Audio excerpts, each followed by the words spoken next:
Hey guys, my name's Khadroth, and today I'm going to be talking to you about the Evocation Festival.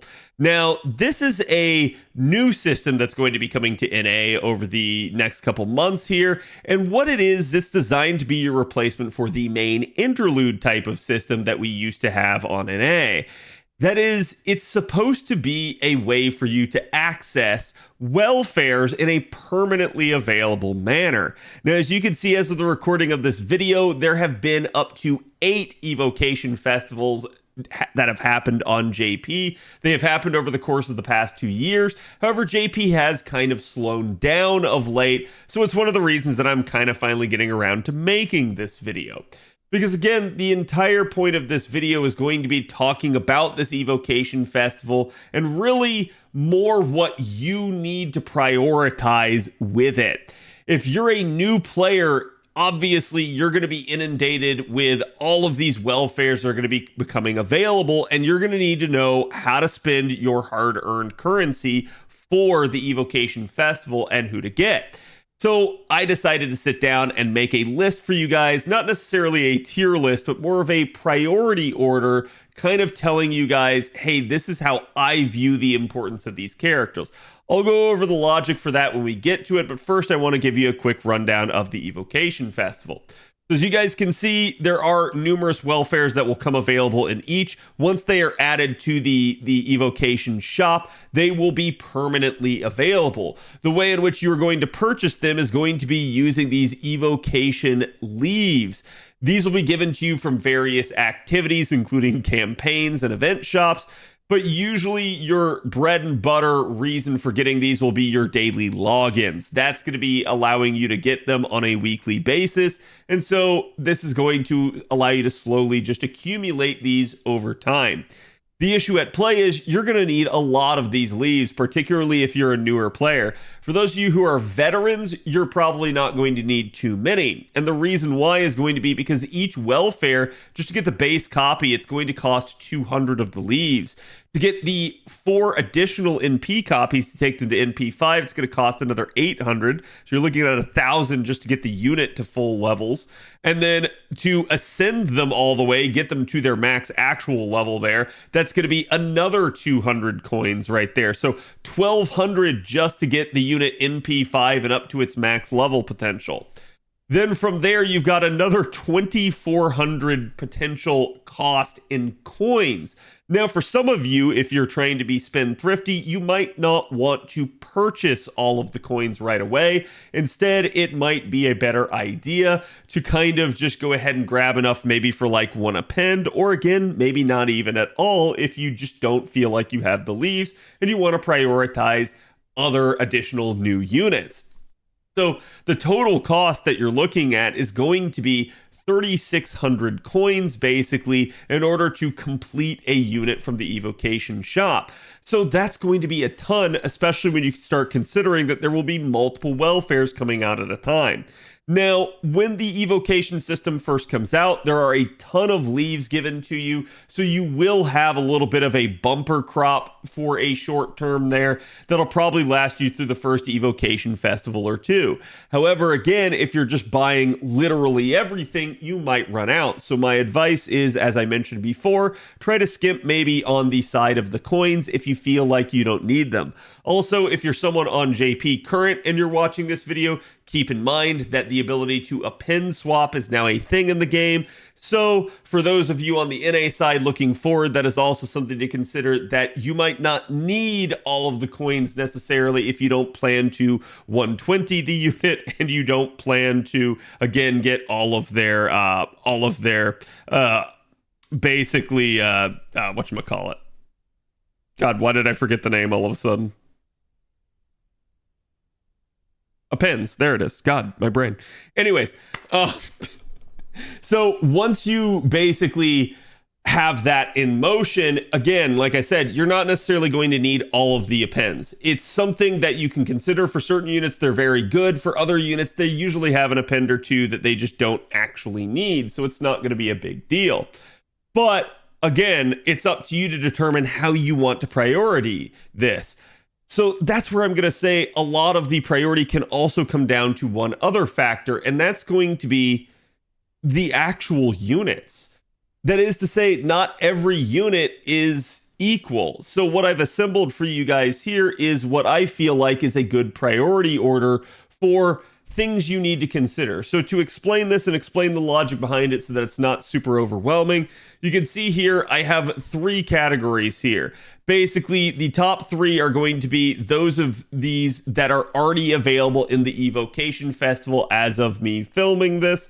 And then the next 3 are going to be those welfares that are still out there released into the game, but not in the Evocation Festival yet. Because again, JP has slowed down on this. We don't know when they'll be adding more. I'm going to say they're probably likely to go kind of slow for the future so that they don't end up at a point where they have every single welfare in the Evocation Festival shop. Part of that's due to them wanting to create, FOMO, and the other part of it is just due to the fact that they probably don't have time to run Evocation Festivals every single time. So again, this is how we've kind of divided this up. We also have 2 other categories down here for units that you can roll with your FP, and again, a rare prism shop unlock, of which there's technically only 1 now, though you can potentially get others. So the way we kind of approach this is, like I said, I approached it from the mentality of a new player. So with that in mind, I didn't consider things like, what if you get this really OP 5-star that's better than these units? That's certainly possible. Keep in mind your welfares are guaranteed to be NP5able. So at that point, you kind of are just going to assume that usually NP5 welfare is going to be stronger than NP1 of a 5-star. So it just is something to kind of weigh in the balance there. If you do feel like you're 5-star stronger, that's certainly an option, particularly if they have a better kit. But it is something to at least keep note of, that these welfares are all really good and can get you out of a jam. The other thing we wanted to look at again for the new player is that obviously there's going to be the availability of not only other welfares here of the same type maybe, but also 3 stars and lower that can be competitive with some of these units. So that did factor into my weighting a little bit, and I did want to say that, again, this can hurt some of the units that are available on this list. That is to say, they might not be as much of a priority if there's a commonly available 3-star that you just know is going to serve you very well. Also, from that point on, just to make sure that we're clear, I basically just ordered it in terms of class order from left to right. This is not an order of like, oh, Hoku Saber is actually just bar and away the best welfare out there. It's just Sabers are first here on this. So essentially, the grouping is, as I mentioned, basically who you should kind of try to get first, who I think is decent still to pick up, and then basically people that you should probably save for last because they're probably not going to be a priority due to the availability of either other competitors or, again, kind of maybe the fact that there is like a 3-star or lower that's a good option against them. So just kind of talking over the list here, right here, Hoku Saber's a very good unit in of her own right. She's an arts looper. There is going to be some arts bias a little bit in this list, and that's partially due to new players are going to have the easiest time being able to form an arts composition for their teams. Having the easy accessibility to maybe like a Castoria on support, but then also low star supports that are very good like Shufu and Paracelsus for your arts category there is going to allow you, even as a newer player or more free-to-play oriented player, to really be able to function and form an actual loopable like setup for a character. So arts units do tend higher in this list in my opinion. It doesn't mean that quick and buster units are bad. There's just a factor here of like, hey, there does need to maybe be a little bit more setup involved with them, maybe more craft essences that you would have with starting charge, or again, the need for like a duplicate character, like in the case of certain Koyanskaya compositions. So that can help or hinder a unit depending. But again, Hoku Saber's a really good single target loopable art saber, does have good survivability. Kuro is up here with regards to the fact that she has hard survival and 50% charge. Kentoki has stellar, for a single target quick writer, stellar card performance. He's always had good star generation as well, and again has the 50% charge. His biggest issue is a lack of a hard survival skill. Sieg is probably going to be one of your better AoE caster options. There are free options out there like Caster Coup. However, you're only going to be guaranteed to get one of him, and a lot of Caster Coup's power comes from being in a right composition with some really meta supports and a really meta craft essence in Black Grail. So to me, Sieg is a really good pickup for players early on. Shiki just kind of stands alone in terms of having a hard survivable skill, having a charge skill, and having the ability to both invuln, pierce, and death proc enemies. This makes her a really good single target arts assassin. Jerker, aka John Alter Berserker, is a very good single target berserker. Berserkers can kind of be effective against nearly anything, so that's going to be really awesome for her. Plus the fact that she has 20% charge, that's just flat. You don't even have to level the skill to take advantage of it in her kit. And she does have a little bit of survivability, but survivability will be her concern as her damage is definitely a lot better for it. BB is an interesting case. I put her probably a little bit higher than most of the other extra classes on this list due to the fact that she's single target. She has the ability to kind of debilitate her foes. And while she doesn't have the highest damage, she has gotten some nice upgrades over time and can function very well in an arts comp, especially with her NP charging people on the back end. Both the Mecha Ellies are here as well due to the fact that they are single target alter egos. This kind of allows them to have effectability on multiple classes, including the Cavalry Triangle. So it is one of the reasons that they're going to be up here. They do have 20% charge. They can hit decently hard, regardless of you having proper buster supports. From there, again, another comparison is going to be Santa Carna here. He's a decent unit, but the issue at play here is Hokusai is, for probably most players, going to be the better initial pickup. So that's where you're going to see him kind of get scaled back, and you'll see this in a lot of the cases here.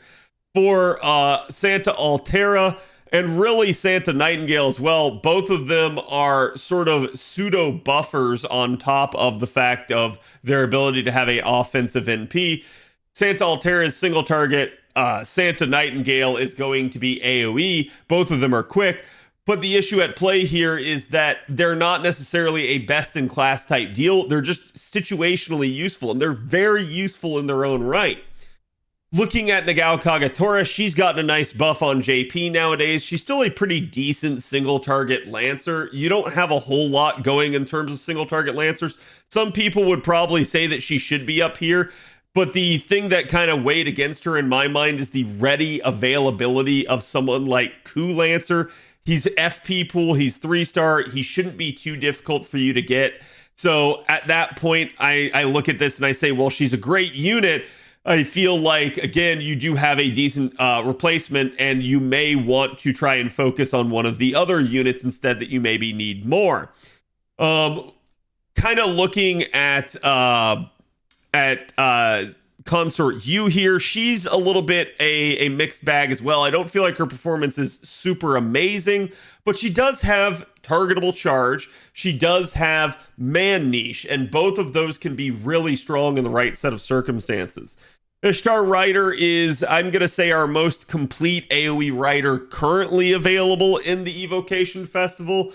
We do have other units out there that will be available, so the elephant in the room for someone like her is going to be Habitrot. Habitrot requires you to clear LB6. She's all the way down in the FP section at the bottom of the screen, but she is free in that regard. As long as you have FP, you can keep rolling more copies of Habitrot. And if you manage to get LB6 done, Habitrot is just stellar. She is amazing. She has put a whole lot of pressure on the entire Rider class. So that's one of the things that factors into a weighting of someone like Ishtar here. Yes, she's not available necessarily for you at the beginning of the game, but if you can wait, if you can be patient, you can hold off on that. Habitrot's going to be the better investment in the long run. Someone like, oh God, why do I forget his name all of a sudden? Sakamoto Ryoma is basically a decent unit now that he's gotten a buff to his NP. He deals a little bit more damage, but he's still not like sort of best in class damage, but he is an arts unit. He does have a little bit of buffing capability. I don't find his performance to be altogether that great. His refund isn't that good. He doesn't really have a hard survival skill, but he can be a decent unit to pick up. Gray hits exceedingly hard, and the only reason that Gray as well is not all the way up here in the list is we do have some other units that are a little bit more usable, like the Summer Valkyries down here. The issue at play is, again, when do they get added to the Evocation Fest? Maybe at some point you get a rerun, get the ability to acquire the Valkyries again, maybe before they even get added. We'll have to see what JP votes on if they get another vote this year for an event rerun. But it is something to consider that, yes, the Valkyries are out there, and I feel like the Valkyries are a little bit more usable for your average player, but I still think Gray hits like a Mack truck and is really strong and has invuln pierce, so Gray can still be a very good pickup for you, just depending on your needs. Now we're kind of in the save for last category here. For those that are currently available in Evo, most of these units are going to be units that I feel like they shouldn't be your priority. You have other people out there. There may be some odd descriptions in here, so let me kind of go through. So basically, Saber Ellie, you can pick her up for a completionist's sake, but realistically, while her NP damage is good, the way that they have handled her third skill is extremely bad. I'm going to say there are much better pickups, especially from potential future welfares. So to me, that's what moved her all the way down this list. Nobu is not a bad unit, but Nobu's NP damage does suffer a little bit. Nobu is actually a great crit unit and can be excellent against divine enemies. It just kind of depends on what you're dealing with. She has gotten an upgrade that helped her out a little bit, but she's still kind of low in priority order, if you ask me. And then when we look at Santa John here, she's a decent unit all around. She actually hits okay in terms of power, and she does have the ability to heal with her NP as well, that I think a lot of people forget, including a 20% self-charge. The issue is just going to, again, be that she's not going to be the hardest hitting. She's not going to be the best, really, in any category. So you can go after her if you feel like you really need it, but there are some good 3-star AoE units out there, especially like Roma, who can be a awesome unit, kind of, that will be comparable to her. I love my Artoria faces, but I had to kind of put her here. Basically, Santa Artoria at this point, Santa Altar, if you will, is a great unit in terms of offensive firepower, but she basically lacks charge. She has gotten an upgrade that gave her 10%, and it did give her some party viability with her overcharge mechanic, but still, ultimately, to me, she's not going to be the priority. I think basically Ishtar has the more complete kit, and certainly Habitrot is the better long-term pick out of any of these. Ellie is in a lot better state than she used to be. She used to be extremely terrible. Now she's gotten some buffs. She can be made to 3-turn, but you usually require a high meta support environment from things like Double Coin Sky and Oberon. So to me, a new player is not going to value this nearly as high. Sieg is a lot more usable early on and often. Then as we look here, we have our only single target caster on this list. Shooting caster, she gets an upgrade at some point in the future. She could be a lot higher on this list. The problem is, while she does decent damage, she doesn't have any charge, and she is a buster unit. So she's kind of in just this weird spot of you have to brute force her to get her to do anything. As a result, I did find that basically both Jerker and the Mecha Ellies to kind of be better pickups, as they're a little bit more usable and more applicable. So I felt like that really kind of hurt Shootin's viability. Also, the availability of 3-star Medea is just really solid. Iris Veil is another interesting option. She has gotten upgrades that have helped her out, but she does still struggle in the face of things like the Castoria meta.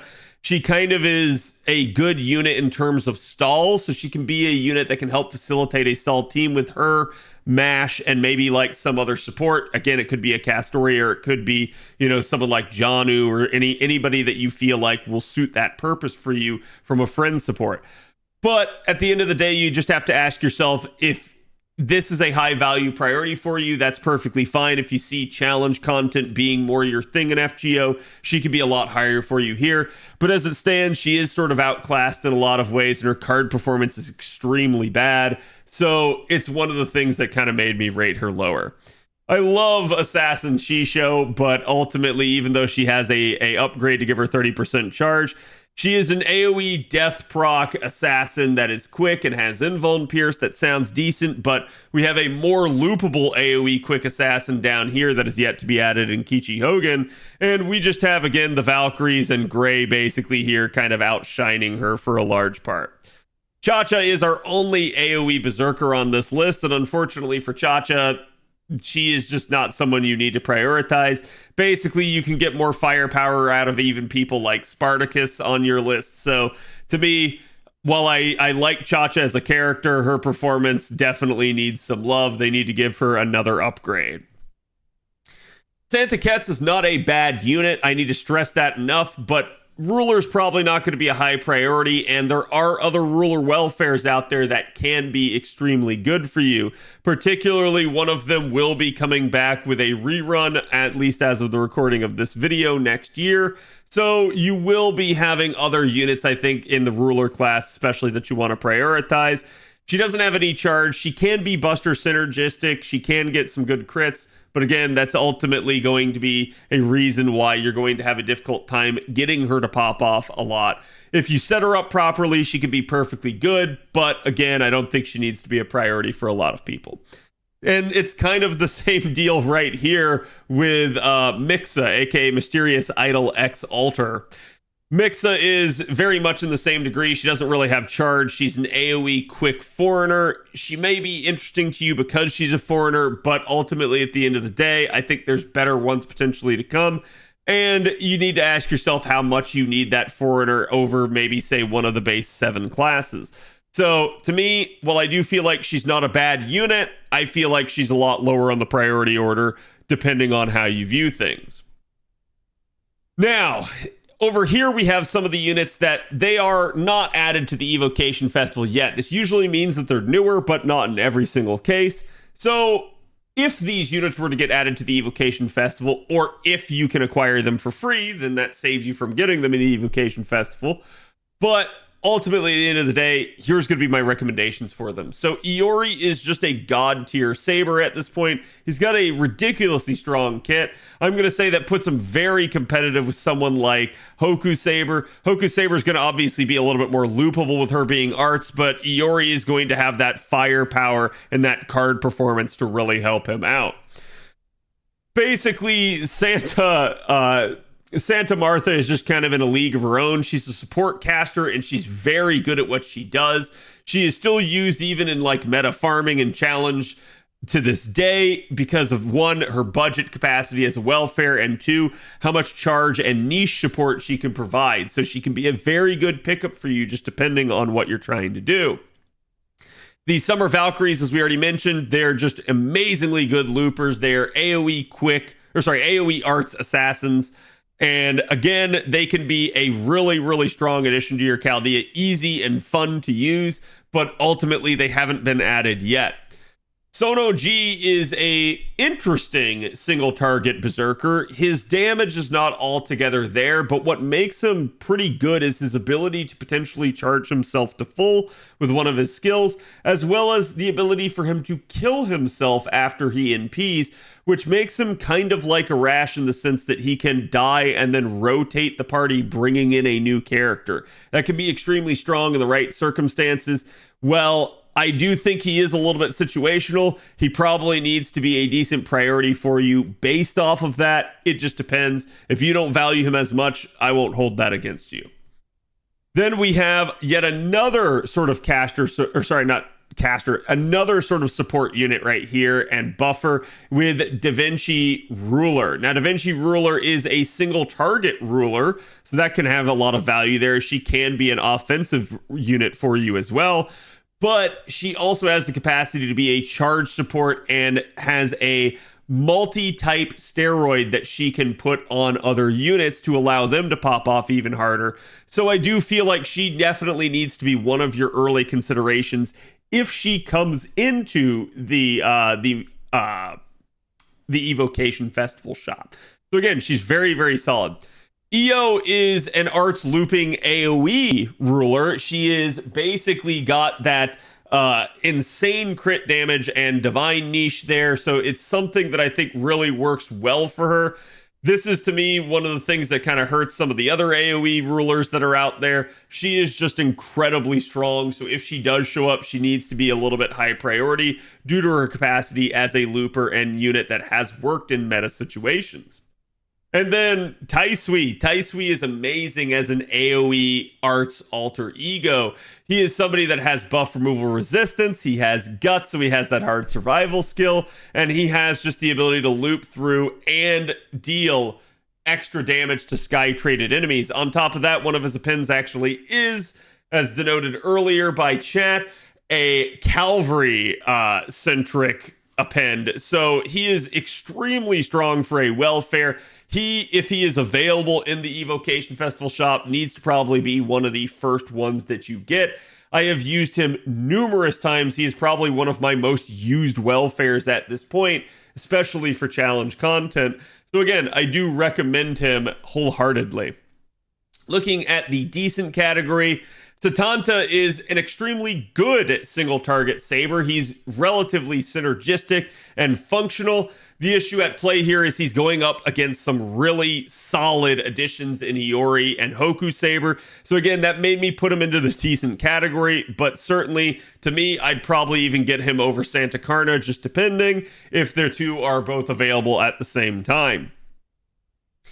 Eris is an AoE arts lancer. Unfortunately, she's not very loopable, and this has to do with the fact that she does have death proc in her kit. The interesting thing is she has bonus damage against servants, so that's really going to help her out. Again, I do think she could be a very serviceable unit, though admittedly, she's not going to be the best farmer in all situations. Van Gogh Lancer just came out as of the recording of this video, so the jury's still a little bit out on her, but I do think she's a very serviceable and quality unit. She has scaling crit damage, and again, party-wide buffs, even though she is AoE quick. So I do think she could be a decent pickup for you. Just again, remember the availability of 3-star units that can hamper this sum. Ryder Ellie is definitely solid. My only issue with Ryder Ellie is that she probably needs decent supports to function appropriately. She does still have really good card performance, and in some capacities can just actually exceed Kentoki. So if you find that you have a more buster-centric account, Ryder Ellie can actually be a better pickup for you, just depending. But again, I do feel like Kentoki is somebody that just works solidly. The advantage she has over him, she has hard survivability that he doesn't. So that is going to be another feather in her cap. Ryder Nemo is actually probably somebody that you could consider up in the upper echelons here. He's an AoE arts rider. He loops very fluidly. His only issue is that he is predominantly a looper as opposed to someone that's going to do it with charge. Charge tends to be a little bit better in FGO's meta, but looping is still perfectly fine. And again, at that point, I look at somewhat the comparability to units like Khadroth, and that's the only thing that's really hurting him in my eyes. He's still a very solid pickup if you don't have access necessarily to someone like Khadroth and don't feel like you will for a while, and he somehow ends up in the Evocation Festival. Could skyrocket him a little bit, but it depends again on your availability of other rider options. Again, looking at Kichi Hogan, she's not the best AoE assassin, but she is actually a pretty fluid, quick AoE looper, so she can be a definitely serviceable unit for you. Next up here, we also end up having Mysterious Ranmaru X. She's going to be your only AoE Avenger in this list, and it is an interesting one at that, because she is another very fluid option. I do find Io to be a little bit more situationally good than her, and really Taisui to kind of be the better option. So when we're looking at this just from a holistic extra class standpoint, they're kind of the better picks. But ultimately, it just kind of depends on what you need. If you feel like you need that Avenger more to go up against some pesky rulers, or just because you're in this neutral looping craze, feel free to go for it. Again, Ranmaru is a decent option.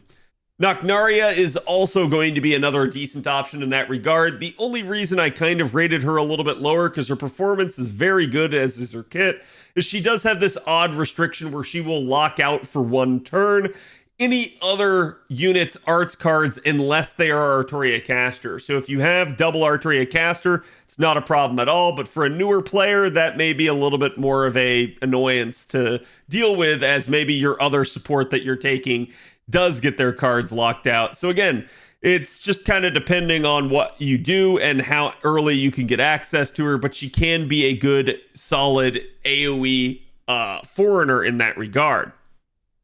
Now, for the save for last category here, I have, again, Mochi down here, our single target quick archer.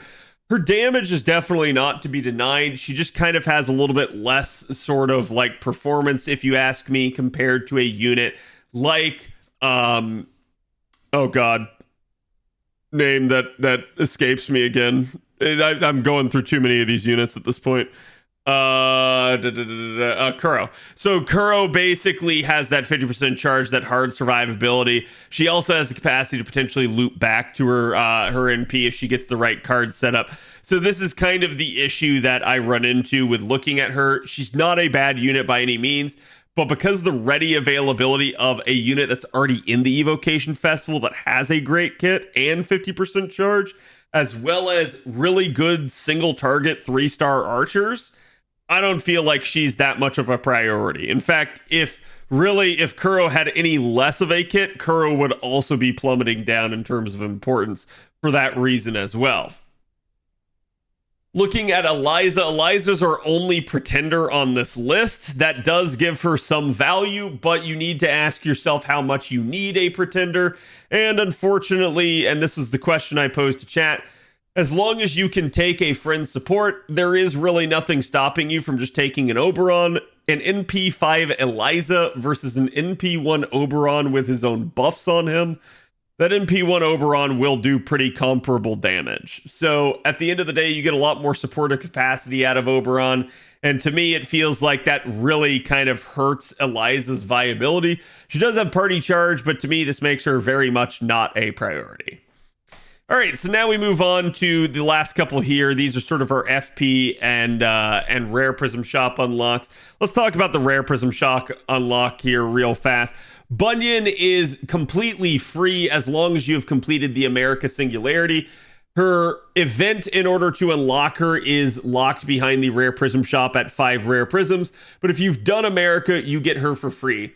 Bunyan is an AoE berserker, and she is amazing. While she doesn't have any charge, she has the fastest NP in the entire game, which allows for some speed farming, and her NP still can hit decently hard. So it's one of the reasons that I really do like her. She's got some party buffs as well. So again, she may not be the hardest hitting AoE berserker you'll find across your time, but she is a very, very good unit in certain situations. Now let's look at the FP pool here. So there are a couple of interesting things. For starters, we do have 2 4-stars here. There's 2 more, but let's ignore them for now. So basically, Artoria Lily is another interesting unit. She is a unit that was basically given out at the very beginning of the game. So a lot of people just had her natively for that.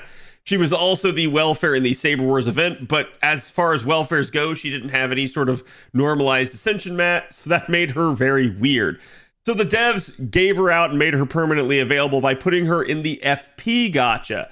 So whenever you guys roll out your friend points, you have a chance for her to show up. It is a rare chance, but if you roll enough, you will see copies of her eventually. So it is something to be said that you can get an AoE Saber all the way up to NP5 with her, and she is a very serviceable one at that. Her card performance is atrocious. Her attack power is extremely low for a 4-star. But her NP damage is actually quite nice, and she does have charge. So again, it is something I think that you should look forward to. If you find yourself really lacking, she can be a good unit, and in a lot of cases, she actually can outdamage some of the, NP1 5-stars. So again, it just depends on kind of what you're working with, but she is a very good option for you. Nobukatsu is interesting in the fact that he's primarily going to buff other Nobus. The issue with Nobukatsu is he is basically locked to specific Guda Guda events. He will only be available in the FP during some of those events. However, it won't be every Guda Guda. So this is something to consider that, yes, you will need to look out for an opportunity to roll him. It will probably only happen during one time of the year. That being said, he's a 1-star, so he'll be easy to acquire during those times. And again, one of his good things that he does, like we said, he buffs the Nobus, but he will kill himself after he NPs, rotating the party again. He does have a non-offensive Noble Phantasm, though. It is a buffing Noble Phantasm. Mary Anning is also a very serviceable AoE arts Lancer. Now, you might be thinking, oh, well, she's only a 1-star. So she's very much in the same situation as Nobukatsu. She's a unit that's going to probably be locked to certain events. She has appeared twice so far, but admittedly, what she was locked to was sort of the Paul Bunyan event. So as a result of that, she's only probably going to get, sort of a dev's choice of events where she appears. Nobody can really kind of tell you where that synergy will be. It'll probably just be any event that's kind of in that same sort of Rio style of artwork that kind of Bunyan uses. So if you can expect to see her there, you can expect to see her in any of the other Rio events that may appear in the future. But other than that, there's really no rhyme or reason as to when the devs will decide to put her in. That being said, again, she's actually a very serviceable unit. Her NP damage is a little bit suspect, but she's actually a very fluid looper and party buffer. So this is something that's really nice for her. She can, even as a 1-star, be made to loop and farm in certain circumstances. So there's something to be said about party cost, if nothing else. Khadroth is amazing. Khadroth is one of the best riders in the entire game. She has the ability to charge herself 80% charge. She's AoE arts. She loops very well. And she can kill herself at the end of her turn by using her 3rd skill. So this does allow her to rotate the party potentially, should you need her just to take out a single wave or be your sort of devoted AoE looping farmer. So again, Khadroth's extremely good. What's the drawback? Well, she's also a rare 4-star in the FP pool, and unfortunately, unlike Artoria Lily, she is not available until you've completed LB6. So that's going to be one of the problems that you're going to have with her, is that she will not be available until you've gotten pretty deep into the story. That being said, she is an amazing reward for that. So if you do manage to get her to NP5, you will be thanking yourself. And last but not least, we have basically our pair of moon cancers here. If you guys have played other, I'm just going to say Fate IPs, you will certainly recognize the twins here. But basically, they're going to be Ordeal Call 3 locked as it currently stands. We assume that they will be FP available. They will probably be added to the Evocation Festival or a main interlude at a later date. But we don't really know. The jury's still out on them. They have a card shuffling niche, which is very strong. It allows them to kind of, just like with the Mages Association Mystic Code, be able to shuffle the deck and just get a whole new deck of cards. But their NP damage is a little bit suspect. They are AoE Buster Moon Cancers, so it's definitely an issue there. But again, both the Hakunans are a decent option if you find yourself in need of an AoE Moon Cancer. For me, though, they would certainly be pretty low on the priority order because of that. I don't think that's going to be a very big need for most people. But again, it just depends on how much you value that card shuffling utility. So this is kind of my evaluation again of how I think you guys should try to prioritize getting certain picks if you have nobody. But keep in mind, if you do get certain 3-stars, if you do have certain 5-stars available as well, like maybe you just get lucky early on as a new player, or you just get really good pulls off your FP pools, this can change who you prioritize in each of these groups. For instance, going for Hoku Saber might not be the best case if you already have a really good single target Saber. Maybe instead you go after someone like Shiki Assassin. And so that's why, again, I kind of just grouped it in terms of priority tiers, but really not trying to tell you who is absolutely the best out of this that you should get first. Because it's going to be variant. It's going to depend entirely on your choices and who you like more and who you go after more. So again, let me know what you guys think. I hope this was informative for you guys, and good luck with the Evocation Festival coming to NA.